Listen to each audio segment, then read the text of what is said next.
حضور کے معاشرے کی اور حضور کی تعلیمات کی مثال دیکھیے. ہجرت کر کے مسلمان مدینہ منورہ میں گئے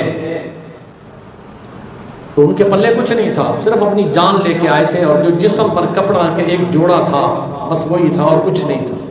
آپ اندازہ لگائیے کہ کتنی قربانی صحابہ کرام رضوان اللہ تعالیٰ علیہ مجمعین کی ہے، جنہوں نے نبی کی خاطر سب کچھ قربان کر دیا.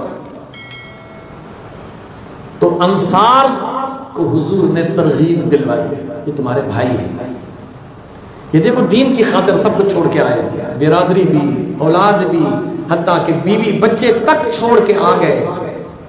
تو صحابہ میں پھر انصار نے بھی، دنیا نے ایسا معاشرہ نہیں دیکھا ہوگا کہ وہ اٹھ کھڑے ہوئے اور انہوں نے کہا یا رسول اللہ صلی اللہ علیہ وسلم ہمارے بھائی جو مہاجر ہیں نا انہیں ہمارے ساتھ بھائی چارہ کر دے، ہمارا ہر ایک ایک دے دے.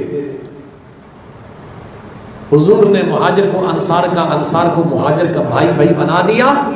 صرف ایسے بھائی بھائی نہیں بنا دیا لفظوں میں کاغذوں میں، بلکہ انصار نے کہا یا رسول اللہ صلی اللہ علیہ وسلم ہمارے یہ بھائی ہیں، آپ انہیں فرما دیجئے میری بیویاں ہیں 3 یا 4 یا 2، جو اس کو پسند ہے یہ کہہ دے میں نے اس سے نکاح کرنا، میں اسے ابھی طلاق دے دوں گا، اور میری بیوی مجھ سے طلاق لے کے عدت گزارنے کے بعد میرے مہاجر بھائی کی بیوی بن جائے.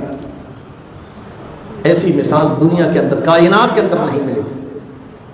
جس کی کاروبار تھا اس نے کہا میرے ساتھ دکان پہ شریک ہو جا، آدھی دکان تیری ہے آدھی دکان میری ہے.